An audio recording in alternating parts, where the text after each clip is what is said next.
Alright, today's card is the Emperor. And we see a very mature, older person seated on a throne made out of rock, and it's decorated with the ram's head. Rams are associated with Aries. Aries is known as the god of war in Greek mythology.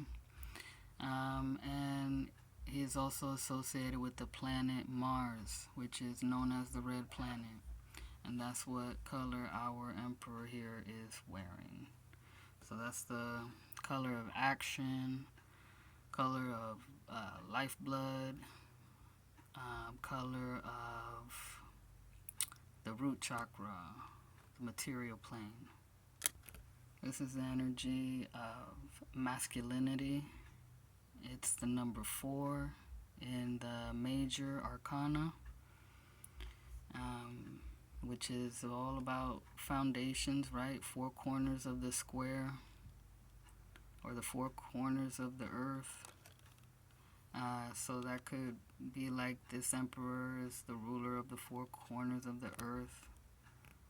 But remember, this is all just symbolic. This is energy that is in our life, that is within us in some respect. He's got a white beard, which symbolizes his wisdom. It looks a lot like the hermit beard, which, when you rule, oftentimes you have to be alone, right? In order to seek the higher power for the right advice, to make a right choice. And that's what we see here, the crown, the connection to the higher self, to the higher power. Here it's closed up. It's a unique crown. It's closed to symbolize his self-reliance and also self-control, because that's important. In order to rule over others, you must rule over yourself. You must have self-control in order to make the right choices that will benefit everybody, not just yourself.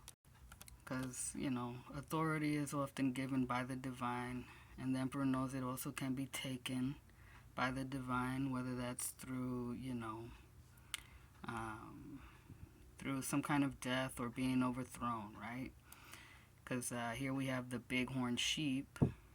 These rams, they butt heads in order to test strength, to see who is the most dominant.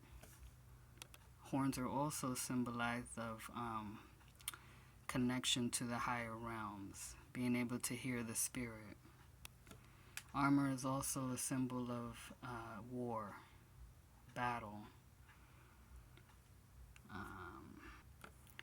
and also the legs, since they're accented here, I would say it's that connection to his power animal as well, that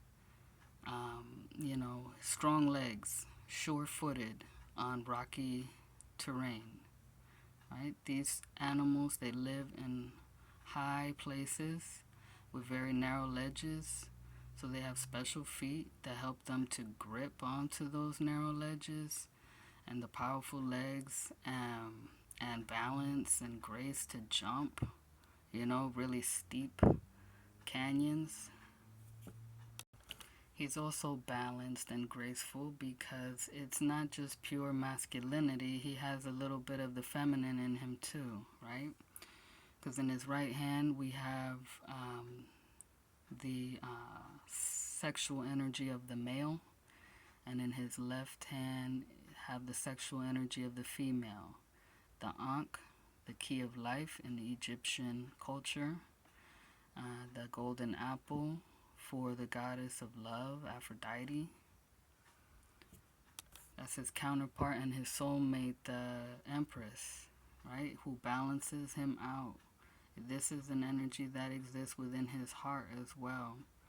An emperor who is only hard all the time, like this stone here, can be a very dark emperor, a very controlling, butthead kind of energy. But if he listens to his feminine side, he knows that softness is very important, to balance out the harshness of the rocks, right? The water, like we talked about, is soft, but it can overcome the hard because as it flows continuously, it does shape the landscape. And you can see that on the grooves here. That's from water running over the rocks that has shaped it. And goodness knows it needs it because everything else looks like it's on fire, And fire is a natural part of the process of nature to renew things, right? Sometimes it's helpful to get rid of disease, It comes from the lightning strikes, when everything is very dry. And then the cycles happen where eventually steam, fire meets water, the steam goes up into the air, creates clouds, and then the rain falls again. So, there's cycles in every card in the tarot, if you can see it. So, there's Mars, and then there's some Venus. So as always, I encourage everyone to do their own studies and also to find out what is the symbolism, the pictures, what do they look like to you, what do you think they mean to you, like on a personal note, right? The blending here, that light gray, it's a combination of black and white. Yin yang. A wise emperor knows it's not always all hardness all the time. It's not control all the time. There is a little bit of give, right? There's a little bit of softness going on. So, yeah. Thank you for listening. Have a great, blessed night.